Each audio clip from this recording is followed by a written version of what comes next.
একটি মেয়ে নিজের স্বপ্ন পূরণের জন্য সবকিছু করতে রাজি আছে।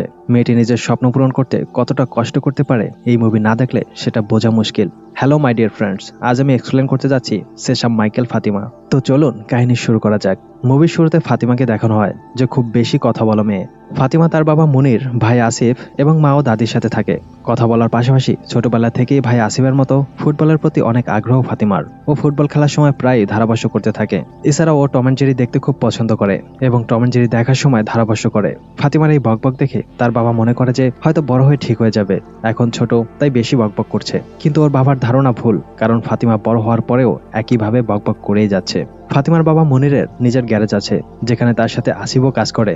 আসিফ বড় হয়ে এখনো ফুটবল খুব পছন্দ করে, আর তাই সে প্রতি বছর কিছু লোকদের নিয়ে স্থানীয় ফুটবল টুর্নামেন্টের আয়োজন করে। কিন্তু এবার সমস্যা হলো, প্রতিবার যে ফুটবল ম্যাচে ধারাভাষ্য করত, সে কোনো জরুরি কারণে ধারাভাষ্য করতে পারবে না। এই কারণে আসিফের বন্ধুরা ধারাভাষ্য করার জন্য ফাতিমার কথা বলে। আসিফেরও কোনো উপায় ছিল না, তাই সে ফাতিমাকে এ বিষয়ে জিজ্ঞেস করে। ফাতিমা তো প্রথমে রাজি হয় না, কিন্তু যখন আসিফ তাকে রিকোয়েস্ট করে তখন ফাতিমা রাজি হয়। তারপরে আমরা ফাতিমাকে একটি ফুটবল ম্যাচে ধারাভাষ্য করতে দেখি। ওখানে ফাতিমা এত ভালো কথা বলে যে সমস্ত প্লেয়ার তাকে নিয়ে উল্লাস শুরু করে।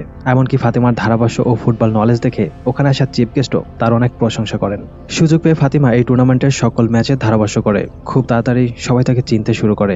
একদিন ফাতিমা তার এক বন্ধুর বিয়েতে যায়। তখন ফাতিমার বাবার এক বন্ধু ফাতিমাকে কিছু ছেলেদের সাথে ছবি তুলতে দেখে এবং সে বলে যে একজন মিডল মুসলিম মেয়ে এভাবে চলতে পারে না, তোমাকে এসব সেলফি তোলার পরিবর্তে হিজাবে থাকা উচিত। এই কথা ফাতিমার মোটেও ভালো লাগে না, কারণ সে স্বাধীনতা চায়। তবে ওখানে ও কিছুই বলে না। ও জানে তার পরিবারের সদস্যরা তাকে কখনো ভুল বুঝবে না। কিন্তু ফাতিমার বাবা তার বন্ধুর পরামর্শে ফাতিমার বিয়ে দিতে রাজি হয়, তাই ফাতিমাকে ছেলেপক্ষ দেখতে আসে। এই কারণে ফাতিমার মেজাজ খুব খারাপ হয়ে যায়, কিন্তু ও দাদির কথায় ছেলের সাথে পার্সোনালি কথা বলতে রাজি হয়। তারপর ফাতিমা ওই ছেলেটাকে এত প্রশ্ন করে যে ছেলেটি সেখান থেকে পালিয়ে যায়। মানে ফাতিমা ইচ্ছাকৃতভাবে সেটা করেছে। এর 2 মাস পর অনুষ্ঠিত হতে যাওয়া রাজ্য ফেডারেশন অভ্যন্তরীণ রাজ্য ফুটবল টুর্নামেন্টের ধারাভাষ্যের জন্য ফাতিমাকে সিলেক্ট করা হয়। তবে ফাতিমার স্বপ্ন ছিল বড় কিছু করার। বাড়িতে ফাতিমার বাবা তার উপর রেগে আছে, কারণ সে ছেলেদের পরিবারকে চলে যেতে বাধ্য করেছে।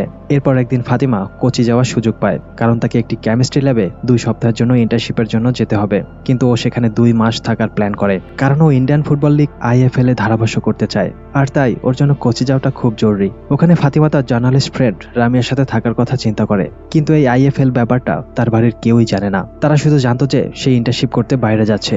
তবে ফাতিমার বাবার মনে হচ্ছে যে ফাতিমা তার কারণে কোচি যাচ্ছে, এই জন্য সে ফাতিমাকে বাড়িতে থাকতে বলে। সে ফাতিমাকে বলে, আমি সেই বাবাদের মতো নই যারা তাদের মেয়েদেরকে জোর করে বিয়ে দেয়, তাই তোমাকে কোথাও যেতে হবে না।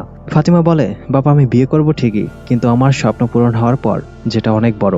ওর বাবা বলে, জানো কলেজের সময় আমারও অনেক বড় বড় স্বপ্ন ছিল, কিন্তু আমি গরিব ছিলাম বলে সেগুলো পূরণ করতে পারিনি এবং সব স্বপ্ন ভেঙে যায়। যদি কোনো স্বপ্ন ভেঙে যায় তাহলে পাহাড় থেকে পড়ে যাওয়ার মতো মনে হয়। এমন কিছু হলে তুমি সহ্য করতে পারবে না। এরপর বন্ধুরা ফাতিমা অনেক বড় কথা বলে। ও বলে যে যারা আমাদের স্বপ্ন দেখায় তারা কখনোই বলে না যে আমাদের সেটা অর্জন করতে হলে কঠোর পরিশ্রম করতে হবে, তবেই আমরা সফল হব। এই কথা শুনে ওর বাবা তাকে জড়িয়ে ধরে। তারপর সিনে আমরা ফাতিমাকে কোচিতে দেখি, যে তার ইন্টার্নশিপের জন্য জয়েন করার পর তার বন্ধু রামিকে বলে যে আসলে ও এখানে কেন এসেছে। তারপর একদিন ফাতিমা ছুটি নেয় এবং ধারাভাষ্য হওয়ার জন্য কিছু লোকের সাথে দেখা করার প্ল্যান করে। আর তাই ও একটি লিস্ট তৈরি করে। প্রথমে ফাতিমা স্পোর্টস ফেডারেশনের প্রেসিডেন্ট জয়েসের সাথে দেখা করে এবং তাকে বলে যে আমি একজন ধারাভাষ্যকার হতে চাই। জয়েস তাকে হেসে বলে, তুমি যদি ভলান্টিয়ার হতে চাও তবে ঠিক আছে, কিন্তু ধারাভাষ্য হওয়ার কোনো সুযোগ নেই। এভাবে সে ফাতিমাকে প্রত্যাখ্যান করে দেয়। তারপরে রামিয়া ফাতিমাকে নিয়ে ধারাভাষ্যকার শাহজাহানের কাছে আসে। সে তাকে বলে যে তুমি যদি ভাষ্যকার হতে চাও তবে কোনোভাবে গিয়ে সম্প্রচারের উপপরিচালক শিবার সাথে দেখা করো, কেবল তিনি কিছু করতে পারেন। তবে তার সাথে দেখা করা এত সহজ ছিল না। এরপর ফাতিমা কেরালার ক্রীড়ামন্ত্রীর কাছে যায় এবং সে বলে যে আমি না, এই সপ্তাহ জয়েস দেখে, তাই তার সাথে গিয়ে কথা বলো। কিন্তু জয়েস তো আগেই ফাতিমাকে মানা করে দিয়েছে। তবে ফাতিমার একটা ভালো দিক ছিল যে এত কিছুর পরেও সে হাল ছাড়ে না এবং বারবার চেষ্টা করতেই থাকে। ফাতিমাকে হেল্প করার জন্য রামিয়া তাকে একটি ক্রীড়া একাডেমিতে প্রশাসনিক সহকারী হিসেবে চাকরি পাইয়ে দেয়, যেখানে ক্যাটরিন নামে এক মহিলা ছিল। আসলে এই একাডেমি ক্যাটরিনের স্বামী এবং একজন ফুটবল খেলোয়াড় সোনু মোহন শুরু করেছিল। সোনু মোহন মাদক সেবন করায় 1 বছরের জন্য নিষিদ্ধ হয়ে আছে। সোনু মোহনের নিষেধাজ্ঞার পেছনে জয়েসের হাত ছিল, কারণ সে সোনু মোহনকে পছন্দ করত না। খুব তাড়াতাড়ি সোনু মোহন ও ফাতিমার বন্ধুত্ব হয়ে ওঠে এবং সে ফাতিমাকে কেরালার স্কুল ফুটবল টুর্নামেন্টের ধারাভাষ্য দিতে পাঠায়। সেখানে আগে থেকেই ও ফাতিমার জন্য কথা বলেছিল, কিন্তু ওখানে জয়েশ ফাতিমাকে থামিয়ে দেয় এবং বলে যে ধারাভাষ্য মেয়েদের জন্য নয়, এটা পুরুষদের কাজ, এটা তোমার পক্ষে সহজ হবে না। এখানে জয়েশকে উত্তর দিয়ে ফাতিমা বলে, জানেন আমাদেরকে ছোটবেলা থেকেই এটা বলে থামিয়ে দেওয়া হয় যে এই কাজ ছেলেদের জন্য, তুমি পারবে না, আর আমরা শুধু আপোষ করি। কিন্তু আমি তাদের মতো নই, কারণ আমি যা করতে চাই সেটাই করব। আর বন্ধুরা, এটা বলে ফাতিমা চলে যায়। পরদিন সকালে সোনুমোহন ফাতিমাকে আইএফএল এর একজন গুরুত্বপূর্ণ সদস্য বিজয়ের সাথে দেখা করতে নিয়ে যায়। তার ফাতিমার ভাষ্য খুব পছন্দ হয়, তাই তিনি বলেন যে আমি তোমার বিষয়ে শিবার সাথে কথা বলেছি, সে আগামীকাল একটি গুরুত্বপূর্ণ মিটিংয়ে আসবে, তুমি যে কোনো ভাবে সেখানে গিয়ে তার সাথে দেখা করো, বাকিটা আমি সামলে নেব। এই কথা শুনে ফাতিমা খুব খুশি হয়ে যায় এবং পরের দিন ওখানে গিয়ে পৌঁছায়। আর এই খবর জয়েশ জেনে যায় এবং সে গার্ডকে বলে যে কোনোভাবেই যেন ওই মেয়েটি ভেতরে আসতে না পারে, যার কারণে ফাতিমা চাইলেও শিবার সাথে দেখা করতে পারে না। এই ব্যাপারটা যখন সোনুমোহন জানতে পারে, ও বিজয়ের সঙ্গে কথা বলে।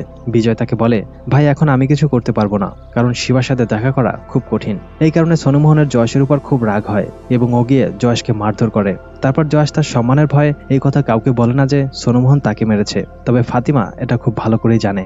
শেষ পর্যন্ত যখন কোনো কিছুই হয় না, তো ফাতিমা তার বাড়িতে ফিরে আসে, কারণ তাকে আন্তঃরাষ্ট্রীয় ফুটবল টুর্নামেন্টে ধারাভাষ্য করতে হবে। ফাতিমার ধারাভাষ্য এখনো তার বাবা মা ও দাদি শোনেনি, তাই সপরিবারে সেখানে পৌঁছায়, যেখানে জয়েশও এসেছে। যে ফাতিমাকে দেখে তাকে রাজ্য ফেডারেশনের সমস্ত স্টেডিয়ামে প্রবেশ নিষিদ্ধ করে এবং সে ফাতিমার সাথে খুব অভদ্রভাবে কথা বলে। ফাতিমা তাকে জবাব দেয়, কিন্তু এই কারণে বাসায় আসার পর ফাতিমার উপর তার বাবা খুব রাগ করে। ফাতিমা বলে, বাবা আমি তোমাকে সফল হয়ে অবশ্যই দেখাবো, আমাকে আবারও কোচি যেতে হবে। এরপর ফাতিমা দ্বিতীয়বার কোচি আসে। এখানে রামিয়া ফাতিমাকে স্পোর্টস রিপোর্টার প্রশান্ত এবং ক্রাইম রিপোর্টার অ্যালেক্সের সাথে পরিচয় করিয়ে দেয়। ফাতিমা প্রশান্তের কাছ থেকে শিবার ইনস্টাগ্রাম আইডি পেয়ে যায় এবং ফাতিমা নিজের ধারাভাষ্যের ভিডিও শিবাকে পাঠায়। এখানে অ্যালেক্সের সাথে কথা বলার সময় ফাতিমার মুখ থেকে বেরিয়ে আসে যে জয়েশকে সোনুমোহন মেরেছে। তাই পরের দিন অ্যালেক্স পেপারে এই খবর প্রকাশ করে, আর তাই সোনুমোহনের নিষেধাজ্ঞা 1 থেকে বাড়িয়ে 2 বছর করা হয়। সোনুমোহন যখন এই বিষয়টি জানতে পারে, তখন সে এটা সহ্য করতে না পারে সুইসাইডের চেষ্টা করে। এরপর ফাতিমা তার সাথে দেখা করতে হাসপাতালে যায়। সে তাকে বলে যে আমার কথা বলার অভ্যাসের কারণে আমি এইসব রিপোর্টারকে বলে ফেলেছি। ফাতিমা তার কাছে ক্ষমাও চায়। তারপর সোনুমোহন তাকে ক্ষমা করে দেয়। ফাতিমা তাকে বলে যে তুমি তোমার একাডেমির উপর মনোযোগ দাও এবং আদালতে এই নিষেধাজ্ঞার বিরুদ্ধে লড়াই করো, কারণ কিছু না করে পরাজয় মেনে নেওয়াটা একেবারেই ভুল। ফাতিমার পরামর্শে সোনুমোহন সেটাই করে এবং কয়েকদিন পরে উচ্চ আদালত তার উপর আরোপিত নিষেধাজ্ঞা তুলে নেয়। এরপর জয়েশের কাছে সোনুমোহন ও ফাতিমা ক্ষমা চায়, কিন্তু সে নিজের অহংকারের কারণে তাদের আরও অপমান করে। এখানে ফাতিমার সকল আশা নিরাশ হয়ে যায়। তারপর ফাতিমা রামিয়ার কথায় একটি শিশুদের অনুষ্ঠানে টম অ্যান্ড জেরি কার্টুনের ধারাভাষ্য করতে আসে। ফাতিমার ধারাভাষ্য শুনে সব বাচ্চারা আনন্দ পায়। ওদের মধ্যে একটি বাচ্চা ফাতিমাকে একটি চকলেট দেয়, যেখানে একটি চিরকুট লাগানো ছিল এবং তাতে লেখা ছিল যে আগামীকাল 3টায় আইএফএল স্টেডিয়ামে কনফারেন্স রুমে মিটিংয়ে আসার জন্য। যদিও ফাতিমার জন্য এটি দ্বিতীয় সুযোগ ছিল, তবে ফাতিমা এবং সোনুমোহনের ছবি একটি কাগজে একসাথে প্রকাশিত হওয়ার কারণে ফাতিমার বাড়িতে সেটা জেনে যায়। তাই ফাতিমার বাবা ও ভাই তাকে নিতে চলে আসে। যখন তারা জোর করে ফাতিমাকে ফিরে নিয়ে যায়, তখন ফাতিমা তার বাবাকে আশ্বস্ত করে যে আমার এবং সোনুমোহনের মধ্যে সেরকম কিছুই নেই, সে শুধু আমার ভালো বন্ধু। এবং সে আসিফকে বলে যে আমাকে আইএফএল মিটিংয়ে ডেকেছে। এই কথা শুনে আসিফ তার বাবাকে রাজি করায় এবং তারা ফাতিমাকে স্টেডিয়ামে নিয়ে যায়। সেখানে ফাতিমার সাথে ফাইনালি মিটিং রুমে শিবার দেখা হয়। ওখানে ফাউন্ডেশনের অ্যাসিস্ট্যান্ট ডিরেক্টর দীপিকার সঙ্গে জয়েশ এবং তার সহকারীও ছিল। শিবা ফাতিমাকে বলে যে বাচ্চাটি তোমাকে চকলেট দিয়েছিল সে আসলে আমারই মেয়ে। আমি সেখানে টম অ্যান্ড জেরিতে তোমার ধারাভাষ্য শুনেছি। তখন আমার মনে পড়েছিল যে বিজয় আমার কাছে তোমার সম্পর্কে বলেছিল এবং ইনস্টাতে পাঠানো তোমার ভিডিও দেখেছি। তুমি এক কাজ করো, প্রথমে তুমি তোমার সম্পর্কে আমাকে বলো। এখানে ফাতিমা নিজের সম্পর্কে বলে। তারপর শিবা তার সামনে একটি ম্যাচ চালায়, যেখানে একজন নামকরা প্লেয়ার একটি দুর্দান্ত কিক মারে, যাকে রেইনবো কিকও বলা হয়। শিবা বলে যে এটাতে ধারাভাষ্য করো। তারপর ফাতিমা তার নিজস্ব স্টাইলে ধারাভাষ্য করে, কিন্তু এখানে দীপিকা শিবাকে মনে করিয়ে দেয় যে আগামীকাল আইএফএল প্রথম ম্যাচ এবং সবকিছু ফাইনাল করা হয়ে গেছে। এই সময় আমরা নতুন কোনো ধারাভাষ্য নিয়োগ করতে পারি না। সে ফাতিমাকে বলে যে তুমি অবশ্যই ভালো ধারাভাষ্য করো এবং এটা সত্য। ক্রিকেটের মতো খেলায় ধারাভাষ্য করা সহজ, কিন্তু ফুটবল নিয়ে ধারাভাষ্য করা অতটা সহজ নয়, কারণ এই খেলার পেছনের সায়েন্স এই খেলার ডাইহার্ড ফ্যানরাও বোঝে না। তুমি এক কাজ করো, পরের বছর চেষ্টা করো, আপাতত না। এটা শুনে ফাতিমা বলে যে আমি এই পর্যন্ত পৌঁছতে পেরেছি, এটাই আমার জন্য যথেষ্ট।